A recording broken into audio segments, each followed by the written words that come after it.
மகர ராசிக்கார அன்பர்களே, மகர ராசிக்கார அன்பர்களுக்கு வரக்கூடிய காலகட்டம் புதிய தொழிலில் கால வைக்கக்கூடிய காலகட்டம், குழந்தைகளுடைய ஆரோக்கியத்தில் கவனமா இருக்க வேண்டிய காலகட்டம், முன்னோர்கள் அதாவது உங்களுடைய பெற்றோர்களோ இல்லை யாரோ இருக்காங்க அப்படின்னா அவங்களுடைய ஆரோக்கியத்தில் கொஞ்சம் பார்த்துட்டு இருக்க வேண்டிய ஒரு காலகட்டம்.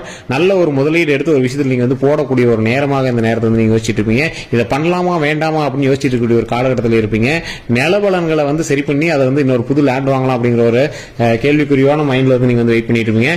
இந்த மாதிரி விஷயங்கள்லாம் உங்களுக்கு இருக்கு அப்படின்னா இந்த வீடியோ வந்து ஸ்கிப் பண்ணாம பாருங்க. உடல் ஆரோக்கியத்தில் கொஞ்சம் கவனம் தேவை. வண்டி வாகனம் புதுசாக வாங்கலாம் அப்படின்னு வெயிட் பண்ணிட்டு இருக்கிறீங்க வீடியோ ஸ்கிப் பண்ணாம பாருங்க. அதே மாதிரி சில கேள்விகளோட வெயிட் பண்ணிருக்கீங்களுக்கு இந்த பதில்கள் இந்த வீடியோல இருக்கும். நான் சொன்னது ஒரு 4 பாயிண்ட் சொல்லியிருக்கேன்னா இதை விட நிறைய உள்ள பாயிண்ட்ஸ் இருக்கு. அந்த விஷயங்கள் எல்லாமே உள்ள எதனால பண்ண போறீங்க, ஏன் பண்ண போறீங்க, பண்ணியே ஆகணுமா அப்படின்னு எல்லாமே கிளியரா பேசலாம். அதே மாதிரி இந்த வீடியோவை இதுவரை பார்த்துட்டு இருக்கவங்க சேனல் சப்ஸ்கிரைப் பண்ணாம இருந்தாவோ இல்லை இது வரைக்கும் இந்த சேனல் யாருன்னே தெரியல சார் அப்படின்னு இருந்தீங்கன்னா மறக்காம ஃபாலோ பண்ணிக்கோங்க, சப்ஸ்கிரைப் பண்ணிக்கோங்க, பெல் பண்ணி பிரஸ் பண்ணி ஆல் அப்படின்னு கிளிக் பண்ணிக்கோங்க. பிரபலமான ஜோதிடருடைய நம்பர் நான் கீழே கொடுத்துருக்கேன் டிஸ்கிரிப்ஷன்ல. எந்த ஒரு சந்தேகமாக இருந்தாலும் ஃபோன் பண்ணி நீங்க வந்து பேசி தெரிஞ்சுக்கலாம். எந்த ஒரு சந்தேகமாக இருந்தாலும் உங்களுடைய லைஃப்ல வசியம் சம்பந்தப்பட்டது, திருமணம் சம்பந்தப்பட்டது, குழந்தைகள் சம்பந்தப்பட்டது, எந்த ஒரு விஷயம் உடல் ஆரோக்கியம் சம்பந்தப்பட்டது, கடன் பிரச்சனை சம்பந்தப்பட்டது எல்லாத்தையுமே சால்வ் பண்றதுக்கு ஒரு முக்கியமான ஒரு நம்பர் கொடுத்துருக்கேன். கடவுளா உங்களுக்கு இந்த நம்பர் கொடுத்தா ஞாபகம் வச்சுக்கோங்க. உங்களுடைய ப்ராப்ளத்தை சால்வ் பண்றது கடவுளாக ஒரு வாய்ப்பு வாங்கியதான் ஞாபகம் வச்சுட்டு அந்த நம்பருக்கு ஃபோன் பண்ணி பாருங்க. பிரபல ஜோதிடருடைய நம்பர் தான் கொடுத்துருக்கேன். எந்த ப்ராப்ளம் வந்தாலும் அதுக்கான சொல்யூஷன் கொடுப்பார். ஒரு மிடில் கிளாஸ் லைஃப், ஒரு மிடில் கிளாஸ் மனுஷன் வந்து நீங்க ஃபோன் பண்ணீங்க அப்படின்னா ஒரு ஜாதகத்தை எவ்வளவு வாங்கலோ அவ்வளவுதான் வாங்குவாங்க. நீங்க இதுல எந்த ஒரு ஃபேக்கோ இல்லை எந்த ஸ்கேமும் கிடையாது. நீங்க ஜஸ்ட் நீங்க வந்து ஃபோன் பண்ணி பேசி தெரிஞ்சுக்கலாம். இதை நீங்க ப்ரமோஷன் எடுத்துட்டாலும் சரி, எங்களுக்கு வந்து இது ஒரு ஃபீட்பேக் அப்படின்னு தான் சொல்லணும். எங்களுடைய பர்சனலா நாங்க பார்க்கக்கூடிய எல்லா விஷயமும் நம்ம பார்த்து நம்ம கணிச்சு கொடுக்கக்கூடிய ஒரு ஜோதிடர் தான். நீங்க ஜஸ்ட் நீங்க வந்து உங்களுடைய ப்ராப்ளத்தை சொல்லி உங்களுடைய பிறந்த நேரம், பிறந்த தேதி, பிறந்த ஊரை சொல்லுங்க சார், அவரே உங்களுடைய ப்ராப்ளம் என்னன்னு அவரே சொல்லிடுறாரு. நீங்க ட்ரை பண்ணி பாருங்களேன். ஸோ அடுத்து இப்போ நம்ம இந்த வீடியோவில் எதை பற்றி பார்க்க போறோம் அப்படின்னா மகர ராசியினுடைய தற்போதைய காலகட்டம் எப்படி இருக்கு, இனி வரக்கூடிய காலகட்டத்தில் எப்படி இருக்குது, அவங்களோட பண்பு நலன்கள் என்ன. மகர ராசிக்காரர்களுக்கு ஒரு ஹைலைட்டான விஷயம் என்ன அப்படின்னா எல்லா விஷயத்துக்குமே ஆப்ஷன்ஸ் வச்சிருப்பாங்க. ஒரு பிரச்சனை நடக்குது அப்படின்னா அந்த பிரச்சனை வரதுக்கு முன்னாடி அந்த பிரச்சனையிலிருந்து சால்வ் ஆகிறதுக்கு என்ன மேட்டர் பண்ண முடியுமோ அது எல்லாத்தையும் யோசிச்சு வச்சிருப்பாங்க. அந்த ராசிக்காரர்கள் ஒரு ஆப்ஷன் ஏ இல்லைன்னா ஆப்ஷன் பி, ஆப்ஷன் பி இல்லைன்னா ஆப்ஷன் சி, ஆப்ஷன் சி இல்லையா டே அதுக்கே நான் வேரியேஷன் வச்சிருக்கடா அப்படிங்கிற மாதிரி வித்தியாசமான முறையில் யோசிப்பாங்க, வித்தியாசமா யோசிப்பாங்க. ஹைலைட்டான விஷயம் என்ன அப்படின்னா மகர ராசிக்காரர்கள் பண விஷயத்துல கொஞ்சம் கவனமா இருப்பாங்க, கொஞ்சம் கஞ்சனா இருப்பாங்க. பேக்கப் ஒரு ரிஸ்க் எடுக்கிறதுல பயந்துக்குவாங்க. ஒருவேளை பணம் வேணும்ல, இந்த இடத்துக்கு பணம் வேணும்ல அப்படின்னு சேமிச்சு வைப்பாங்க. சின்ன சின்ன விஷயங்களை சேமிப்பாங்க, நிறைய பேக்கப் எடுத்து வச்சிருவாங்க. லைஃப்ல இந்த அமௌண்ட் எனக்கு தேவைப்படுது, அதனால நான் கண்டிப்பா சேமிச்சு வச்சே ஆகணும் அப்படின்னு நிறைய விஷயத்துல சேமிச்சு வச்சுட்டே இருப்பாங்க. தொழில முன்னேற்றம் அடையணும் அப்படிங்கிறதுக்காக நிறைய வித்தியாசமான வழிகளில் இவங்க வந்து கையாளுவாங்க. வீட்டுல சும்மா இருக்கிற மாதிரி தான் இருக்கும், நிறைய வித்தியாசமான வழிகளை கையாளுவாங்க. முடி சம்பந்தப்பட்ட பிரச்சனைகள் உங்களுக்கு அதிகம், அதற்காக நீங்க வந்து அதிகமா மெனக்கிட்டு இருப்பீங்க. குழந்தைகளுடைய ஆரோக்கியத்துல கவனம் தேவை, அதனால கொஞ்சம் பார்த்து பக்குவமா பண்ணீங்க அப்படின்னா போதுமானது. இந்த ராசிக்காரர்கள் காதல் திருமணமோ அல்லது வேறு மதத்திலோ அல்லது வேறு ஜாதியிலோ தான் திருமணம் பண்ணுவீங்க. அதனால நீங்க வந்து எப்பவுமே வந்து குடும்பத்துக்குள்ள கல்யாணம் பண்ணிருக்கீங்க அப்படின்னா நீங்க வந்து சின்ன சின்ன சண்டை சச்சரவுகளுக்கு கொஞ்சம் ஈடுபடுறதுக்கான வாய்ப்புகள் அதிகம். மகர ராசியால் மகர லக்கினத்துக்கால யாரா இருந்தாலும் சரி சண்டை சச்சரவுகள் கொஞ்சம் அதிகமாகவே இருக்கும். இருந்தாலும் இல்ல சார் நாங்களாம் ஹைலைட்டா தான் இருக்கும் அப்படின்னா குடும்பத்தில் உள்ள விரிசல்கள் வந்து கொஞ்சம் இருக்கிறதுக்கான வாய்ப்புகள் அதிகம் இல்லையா. உங்களுடைய பெண் எடுத்த இடத்துல இருந்தோ இல்ல பெண் மாப்பிள்ளை எடுத்த இடத்துல இருந்தோ கொஞ்சம் பிரச்சனைகள் இருப்பதற்கான வாய்ப்புகள் அதிகம். அது வந்து இப்ப இல்ல வருங்காலத்துல. சோ அந்த இடத்துல நீங்க கொஞ்சம் கேப் விட்டு நீங்க வந்து மெயின்டைன் பண்ணிட்டே இருந்தீங்க அப்படின்னா பிரச்சனைகள் வராத வந்து தடுக்கிறதுக்கான வாய்ப்புகள் அதிகம். சோ அதனால இந்த ராசிக்காரர்களை பொறுத்த வரைக்கும் மதம் ஜாதிக்கு அப்பாற்பட்ட ராசி அப்படின்னு சொல்லலாம். அதே மாதிரி எந்த அளவுக்கு கஞ்சனா இருக்காங்களோ அந்த அளவுக்கு குடும்பத்துக்காக செலவு பண்ணுவாங்க, பார்த்து பண்ணுவாங்க. திருப்பதி ஏழுமலையானுடைய அருள்பட்ட ராசி. திருப்பதிக்கு அடிக்கடி போயிட்டு வரணும்னு நினைப்பீங்க, கண்டிப்பா ஒவ்வொரு டைம் போயிட்டு வந்துருவீங்க. குழந்தையாகவே இருந்தாலும் கூட்டு போயிட்டு வரணும்னு நினைப்பீங்க.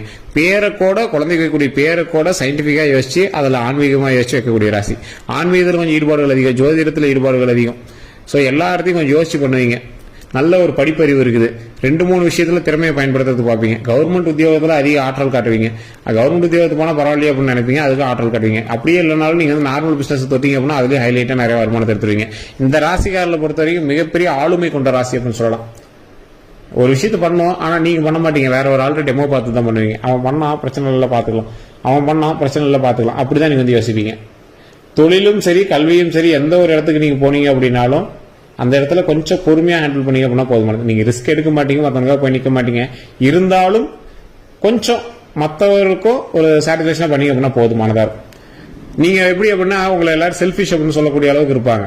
நட்போட்டாரங்கள் அதிகம், நண்பர்களோட ஸ்பெண்ட் பண்ணணும் அப்படிங்கிற டைம்ல நீங்க அதிகமாக ஸ்பெண்ட் பண்ணணும் அப்படின்னு தான் நினைப்பீங்க. இருந்தாலும் கொஞ்சம் அப்படியே மிதப்பாவும் ஒரு மந்த தன்மையோடய நீங்க வந்திருப்பீங்க. உடல்ல கொஞ்சம் கவனம் செலுத்தணும், LDL லெவலில் கொஞ்சம் செக் பண்ணிக்கணும், கொலஸ்ட்ரால் செக் பண்ணிக்கணும். ஸோ இந்த மாதிரி ராசிக்காரர்கள், மகர ராசிக்காரர்கள், மகர லக்னக்காரர்கள் கொலஸ்ட்ரால் செக் பண்ணிக்கோங்க, LDL செக் பண்ணிக்கோங்க, உடல் பயிற்சி அதிகமாக செய்யுங்க, எக்ஸசைஸ் அதிகமாக பண்ணுங்க, ப்ரோட்டீன்ஸ் கொஞ்சம் அதிகமாக எடுத்துட்டு ஃபேட்ஸ் ஐட்டம்ஸ்லாம் கொஞ்சம் குறைச்சிக்கோங்க. எக்ஸசைஸ் உடம்புக்கு வந்து எக்ஸசைஸ் கண்டிப்பாக தேவை. ஸோ ரத்தம் சம்பந்தப்பட்ட விஷயங்கள், ரத்த நாடகம் சம்பந்தப்பட்ட விஷயங்கள் கொஞ்சம் கவனமாக இருந்தீங்கன்னா போதுமானது. மற்றபடிலாம் எந்த ஒரு பிரச்சனையும் கிடையாதுங்க. லேண்ட் வாங்குறீங்க, லேண்ட் மாத்துறீங்க, லேண்ட் விற்கிறீங்க அப்படின்னா அதில் கொஞ்சம் கவனம் செலுத்துங்க. எந்த அளவுக்கு அதில் வந்து வருமானம் இருக்கு, எந்த அளவுக்கு அதில் வந்து லாபம் இருக்கு, அதெல்லாம் கொஞ்சம் செக் பண்ணுங்க. இந்த ராசிக்காரர்களை பொறுத்த வரைக்கும் ஏற்கனவே வந்து நிறைய இடங்களுக்கு போயிட்டு ஏமாந்து சில விஷயங்கள்லாம் ஏமாந்து பண விஷயங்கள்லாம் ஏமாந்து வந்திருப்பீங்க. சின்ன சின்ன அமௌண்ட்டாக தான் இருக்கு, 5000 10,000 ஆப்பில் இது பண்ணீங்க, அதில் பண்ண இதில் பண்ணலாம், நிறையா வந்து பண்ணிட்டு தான் இருப்பீங்க. ஸோ அந்த மாதிரி விஷயங்கள்லாம் கொஞ்சம் கவனம் செலுத்துறீங்க அப்படின்னா போதுமானது. பெரிய ரிஸ்க்லாம் இருக்குன்னு அவசியம் இல்லை. கொஞ்சம் லைஃப் கொஞ்சம் பார்த்து ஹேண்டில் பண்ணீங்க அப்படின்னா போதுமானது. தொழிலில் முன்னேற்றம் அடைவதற்கு இந்த ராசிக்காரர்கள் பல ஸ்டெப் எடுப்பாங்க. அந்த ஸ்டெப் எந்த ஸ்டெப் எடுத்தாலும் 1-2 ஸ்டெப் பேக் அடித்தாலும் சில ஸ்டெப் வந்து எங்களை காப்பாற்றி விட்டுரும். நிறைய வருமானத்தில் வந்து இங்கே வந்து ஸ்டெப் எடுக்கணும் அப்படிங்கிறதுக்காக முதலீடு அதிகப்படுத்த மாட்டாங்க. அப்படி ஒருவேளை நீங்கள் முதலீடு போட்டுட்டீங்க அப்படின்னா நீங்கள் தப்பு பண்ணுறீங்க அப்படின்னு அர்த்தம். நான் நிறைய டைம் இந்த வருமானத்தை பற்றியும் முதலீடு பற்றியுமே உங்களுக்கு திருப்பி பேசுகிறேன். ஏன் அப்படின்னா இப்போ நீங்கள் வந்து அதிகமாக முதலீடு போடக்கூடாது அப்படிங்கிற ஒரு காலகட்டம். போட்டிங்க அப்படின்னா மாட்டிக்குவீங்க. முதலீடு போடாமல் செய்யக்கூடிய தொழில் தான் நீங்கள் வந்து எப்பவுமே விரும்புவீங்க.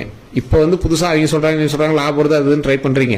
இருந்தாலும் அந்த தொழிலை விட்டால் தான் பிடிக்க முடியும் அப்படின்னு நீங்கள் வந்து ட்ரை பண்ணிட்டு இருக்கீங்க. சார் நிறைய பேர் விட்டால் தான் கற்றுக்க முடியும். ஒரு எக்ஸாம்பிள் ட்ரேடிங் பண்ணுறீங்க, ஸ்டாக் மார்க்கெட் பண்ணுறீங்க அப்படின்னா சார் இதெல்லாம் நிறைய பேர் விட்டீங்க தான் சார், கொஞ்சம் விட்டு தான் சார் எல்லாம் கற்றுக்குவாங்க அப்படிங்கிற மாதிரி நீங்கள் ட்ரை பண்ணுவீங்க. இப்போது உங்களுக்கு அதற்கான நேரம் இல்லை. போட்டால் லாக்கு தான். கொஞ்சம் பொறுமையாக ஹேண்டில் பண்ணிங்க அப்படின்னா பரவாயில்ல. கேஸ் வம்பு வழக்குகள் இருக்குது, அதை கொஞ்சம் பொறுமையாக ஹேண்டில் பண்ணிங்க அப்படின்னா அதுலேயே லாபகரமாக வெளியே வரலாம். நல்ல ஒரு மன மகிழ்ச்சியோடு நல்ல லாபம் எடுத்துகிட்டு வெளியே வரலாம், நல்ல லாபத்தோடு வரலாம். ஸோ கொஞ்சம் பொறுமையாக அந்த கேஸுமே வந்து கொஞ்சம் நிலுவையில் தான் இருக்கும். கொஞ்சம் அப்படியே கொஞ்சம் பொறுமையாக தான் ஹேண்டில் பண்ணிட்டு போனோம். ஃபைனல் அவுட்புட் கொஞ்சம் நல்லதாகவே கிடைக்கும். உங்களுடைய பங்காளிகள் சண்டைகள் கொஞ்சம் அதிகம். உங்களுக்கு பூர்வீகனால அவ்வளோ செட் ஆகாதும்பாங்க. கொஞ்சம் பங்காளிகளுடைய ஆதிக்கம் அதிகமாக இருக்குது. ஸோ பங்காளிகளுடைய ஆதிக்கத்தை வந்து கொஞ்சம் வெளியே இருந்துருங்க. உங்கள் மீது பொறாமை கொள்ளக்கூடிய மக்கள்கள் அதிகம். உங்களுடைய வீடுகள்லையோ பக்கத்துலையோ உங்களோட சொந்தக்காரர்களையோ பங்காளியோ ஏதோ ஒன்று, உங்கள் பக்கத்து வீடோ ஏதோ ஒன்று, அவங்கெல்லாம் தேவையில்லாத சண்டை சச்சரவுகளாக இருக்கும். அவங்களதெல்லாம் கொஞ்சம் வெளியே வந்துருங்க. தேவையில்லாதவர்கள்ட்ட நிற்கவே கூடாது. நீங்கள் அவ்வளோ ரிஸ்க்கெல்லாம் எடுக்க மாட்டீங்க. சார் நான் எதுவுமே பண்ணல சார், அவனே தான் சார் வந்து நோண்டிட்டு கடுப்பாக இருக்குது சார் அப்படிம்பீங்க. தேவையில்லாமல் உங்கள் நண்பர்கள்ட்ட குழம்பிட்டு இருப்பீங்க. என்ன பண்ணனே சொல்ல சார், எரிச்சலாக இருக்குது சார் அப்படின்லாம் சொல்லிட்டு இருப்பீங்க. ஒன்றும் பயந்துக்கு தேவையில்லை. கொஞ்சம் பொறுமையாக ஹேண்டில் பண்ணுங்கள். எல்லா விஷயமே கொஞ்சம் ஃபைனல் ஸ்டேஜ் வந்துச்சுன்னா உங்களுக்கு வந்து சரியாயிடும். இனி வரக்கூடிய காலகட்டங்களில் நல்ல வருமானம் பெருகக்கூடிய காலகட்டம், உடல் ஆரோக்கியமாக இருக்கக்கூடிய காலகட்டம், தாய் தந்தையருக்கு நல்ல மனமகிழ்ச்சியோடு எல்லா சேவைகளும் செய்யக்கூடிய ஒரு காலகட்டம், நல்ல ஒரு உறவுகளை புதுப்பிக்கக்கூடிய ஒரு காலகட்டம், தொழில் இல்லாதவர்கள் தொழில் அமையக்கூடிய ஒரு காலகட்டம், அதே மாதிரி வருமானம் இல்லாதவர்களுக்கு புதிய வருமானம் தொடங்கக்கூடிய ஒரு காலகட்டம், வேலை இல்லாதவர்களுக்கு புதிய வேலை கிடைக்கக்கூடிய ஒரு காலகட்டம், எல்லாமே பாசிட்டிவாக கிடைக்குது. திருமணம் நடக்காதவர்களுக்கு கொஞ்சம் தள்ளி போய் நடக்கும், அவ்வளோதான். ஒரு 3 மாத காலம் கொஞ்சம் இழுபறியாக இருந்து நடக்கும். ஒரு சிலருக்கு இப்போ சமீபத்தில் நடந்திருக்கும். அவங்களுக்குலாம் ஒன்றும் ப்ராப்ளம் இல்லை. ஏன்னா இனி வரக்கூடிய காலகட்டங்கள் தான் நான் சொல்கிறேன். முன்னாடி வந்து இந்த பௌர்ணமிக்கு முன்னாடி பார்த்துட்டு இருக்கீங்க அப்படின்னா ஆட்டோமேட்டிக்காக உங்களுக்கு வந்து நடந்திருக்கும், திருமணம் நடந்திருக்கும். இந்த வருடத்திலேயே கூட உங்களுக்கு நடந்திருக்கும். குழந்தை பேர் இல்லாதவர்களுக்கு இனி வரக்கூடிய காலகட்டத்தில் குழந்தை பேர் அமையும். கண்டிப்பாக நீங்கள் வந்து பழனிக்கு போயிட்டு வாங்க. பழனிக்கும் மேல்மலையனூர் கோயிலுக்கும் கண்டிப்பாக போயிட்டு வாங்க. பழனிக்கு போகிறவங்க கீழே இருக்கக்கூடிய திருஆவினங்குடியில் வணங்கிட்டு அதுக்கப்புறமேட்டு பழனி மலை மீது போய் வணங்கிட்டு வாங்க. நிறைய பேருக்கு தெரியல சார், எல்லா வீடியோலையும் சொல்கிறேன். பழனிக்கு போகிறவங்க கீழே இருக்கக்கூடிய திருஆவினங்குடியிலையும் வணங்கிட்டு தான் மேலே போய் பழனியில் வணங்கணும். தெரியறதுல நிறைய பேருக்கு கீழே இருக்கக்கூடிய ஒரு குழந்தை வடிவில் இருக்கக்கூடிய, மேலே இருக்கக்கூடிய பாலன் வடிவில் நிறைய பேர் இல்லை. மேலே இருக்கிறது பால தண்டாயுதமணி, கீழே இருக்கக்கூடியவர் திருஆவினங்குடியில் இருக்கக்கூடிய சிறப்பான ஒரு முருகர். நீங்கள் வணங்க நிறைய பேருக்கு தெரியாது. அங்கே போய் வணங்கிட்டு நீங்கள் மேலே போய் வணங்கிட்டு வாங்க. குழந்தை பேர் இல்லாதவர்கள் நல்லா மேலே ஏறி வேர்க்கணும். ரோப் காரில் போயிட்டார் சார்லாம் போகாதீங்க. நடந்து படி ஏறுங்க, வேர்க்கணும். உடம்பு உங்களுக்கு வேர்க்கணும். நிறைய அதில் எவ்வளோ சயின்ஸ் இருக்குன்னு ஒரு வீடியோவில் போட்டிருக்கேன். நிறைய பேர் பார்க்கல அப்படின்னா நீங்கள் வந்து கண்டிப்பாக பார்த்து தெரிஞ்சுக்கோங்க. உடம்பு வேர்க்கணும், மேலே இருக்கிற ஹீட்டு வெளியே வரணும். அந்த மேலே இருக்கு பார்த்தீங்களா ஒரு சிலை, அந்த சிலையிலேருந்து கௌபீன தீர்த்தம்னு ஒன்று வெளியே வரும். அதாவது உடம்புல இருக்கிற ஹீட்டு வெளியே வர மாதிரி நம்மளுக்கு வேர்வை வருது, அது மாதிரி அந்த சிலையிலேருந்து வெளியே வரும். சிலையிலேருந்து வெளியே வரக்கூடிய திரவத்தை தான் மேலே சந்தனமும் விபூதி தடவை காலையில் வலிச்சு கொடுப்பாங்க. அதுதான் வந்து உடல்ல இருக்கக்கூடிய பிரச்சனைகளை தீர்க்கும். அதாவது போகர் தன்னுடைய இளமையை திரும்ப பெறுவதற்காக தன்னுடைய சீடனான தண்டாயுதபாணியை வந்து புலிப்பாணியை வந்து அந்த இடத்துல சீடனாக எடுத்துக்கிட்டு அந்த இடத்தை தண்டமாக பயன்படுத்தி ஒரு சிலையை உருவாக்குறாரு. அந்த புலிப்பாணியை வந்து குருவா ஏத்துக்கிட்டு போகர் வந்து பூஜை பண்றாரு. அப்படி பூஜை பண்ணும் போது அந்த இடத்துக்கு அமைச்ச சிலைக்கு ஒரு பெயர் அமைக்கணும்.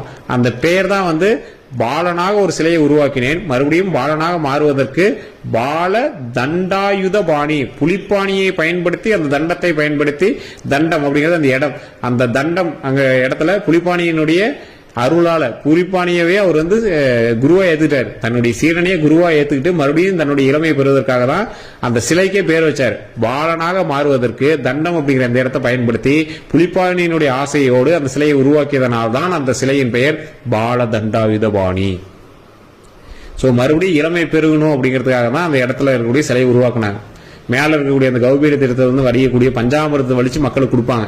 குழந்தைக்கு மருந்து எப்படி சார் கொடுப்போம், வாழைப்பழத்தை வச்சு கொடுப்போம், சத்து இருக்கக்கூடிய பழங்களை வச்சு கொடுப்போம். அது மாதிரி பழங்களை மட்டுமே மிக்ஸ் பண்ணி இருக்கக்கூடிய நியூட்ரிஷன்ல சாமி மேலிருந்து வரக்கூடிய அந்த நவபாசனத்திலிருந்து வரக்கூடிய திரவத்தை வடிச்சு கொடுத்தா இளமை மறுபடியும் பெருகி வரும், உடல் ஆரோக்கியம் பெறும், 100 ஆண்டுகள் வாழக்கூடிய அளவுக்கு உடம்புல இருக்கக்கூடிய பிரச்சனைகள் எல்லாமே தீரும். அப்படிங்கறதுனால தான் அந்த காலத்திலேயே போவர் செஞ்சு வச்சார். மிகப்பெரிய சயின்டிபிக்கல் கெமிக்கல் இன்ஜினியர் சொல்லலாம்.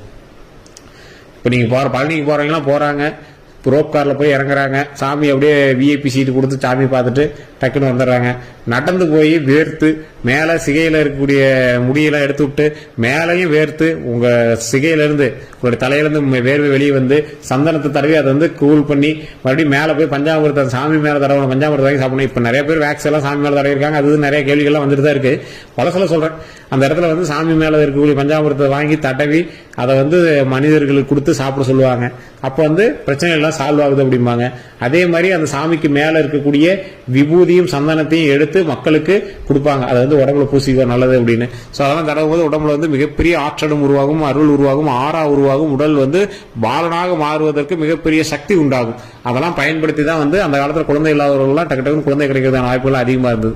சோ இந்த தடவை கண்டிப்பா நீங்க குழந்தை இல்லாதவங்களுக்கு போயிட்டு இருக்கீங்க அப்படின்னா கண்டிப்பா பழனி மலைக்கு போயிட்டா கண்டிப்பா குழந்தை வரம் கிடைக்கும்.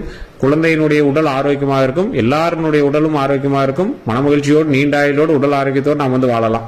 ஸோ இதான் கடவுள் நமக்கு கொடுக்காதுங்க. வேற ஏதாவது கருத்துக்கள் வேணும் அப்படின்னா நீங்க மறக்காம கமெண்ட் செக்ஷன்ல பதிவிடுங்க. கடவுள் நமக்கு நன்மை தரக்கூடிய ஒரு காலகட்டம், உடல் ஆரோக்கியம் தரக்கூடிய ஒரு காலகட்டம், நீண்ட ஆயுள் தரக்கூடிய ஒரு காலகட்டம். இந்த காலகட்டத்தில் கண்டிப்பா நம்ம முருகனை வேணா கண்டிப்பா நமக்கு கடவுள் நல்லதே நடக்கும், நல்லதே நடத்துவார்.